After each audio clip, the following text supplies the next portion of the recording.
And during our audit at the party headquarters, we have these conversations with the Auditor General, and when they raise questions, you explain those questions.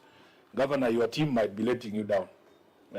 Those exit meetings that the chair is talking about, when an auditor raises a query, you will see my finance officer, Kawino, will provide those documents immediately, and the question goes away.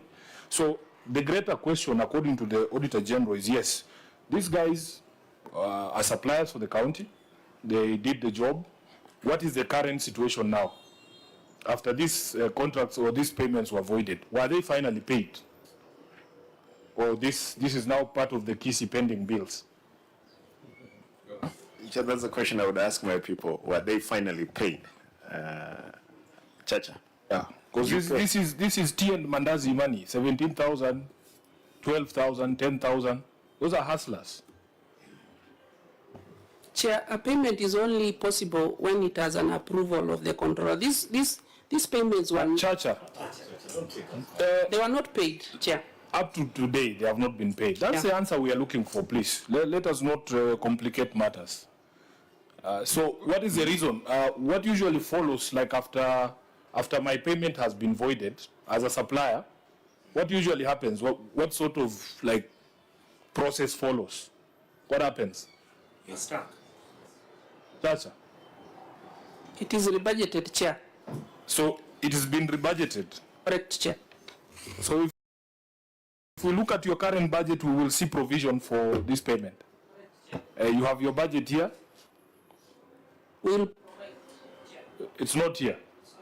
So how do we know that you have budgeted for this money, Chacha? Yeah, it's not part of our annex just in our today's discussion, but we are ready to provide it. What guarantees can now these suppliers, these small suppliers, what guarantees are there that after the money is budgeted for, it goes all the way to IB again?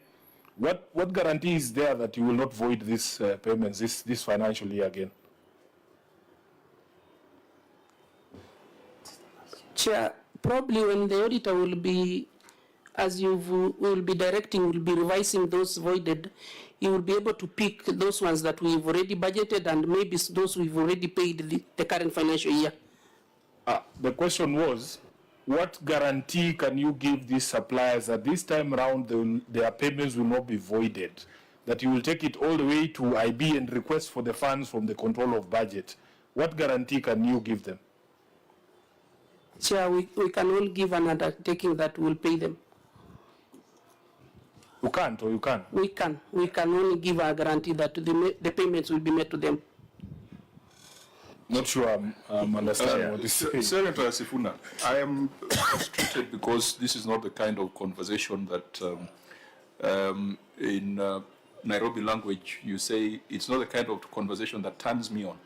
Because we can't be here going through a list of 604 transactions, a matter that would have been easily dealt with at the time of audit. The statement of fact by the Auditor General is that they were voided after approval.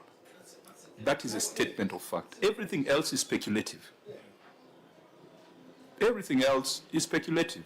The only challenge which perhaps someone has raised is that he who alleges must prove. So what we are lacking here is that proof that the letter of credit was granted, as a control of budget says.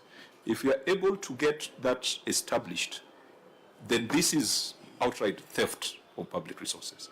If we can establish that as a statement of fact. Because the Office of Control of Budget is not a suggestion. It's a constitutional office with a constitutional mandate, Article 228. And we cannot be taking institutions for granted. The same way the Office of the Auditor General is a constitutional office, Article 229.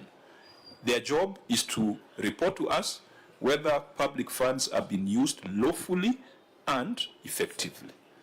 They have come to KISI and they've said 604 transactions were voided, and therefore that was unlawful. It violates Article 228, and it was not effective. The only thing that I've not seen here that could help me to make a determination and even make recommendation for investigation and prosecution is that evidence that the Auditor General saw. So, Auditor General, this information that was provided please let us be seized of it so that we confirm that indeed these were approved.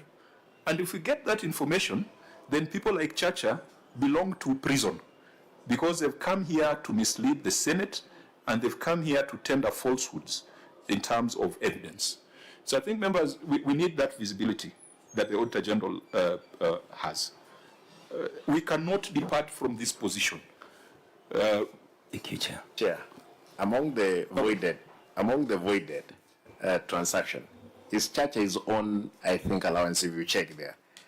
Therefore, this one confirms that even in voiding, it's not necessary for the people. Senator Sifuna was asking, it's not necessarily. These are among the allowances again. I've seen so many because I've gone through this thing, if you look at it keenly. And if you check even Commission of Tax, a number of them there which have been avoided. But as you put it, let us have that communication as it was requested from the OAG. Senator Jonka? Governor, the point I would wish that you zeroed in with your team is very simple. And I think Sifuna 100%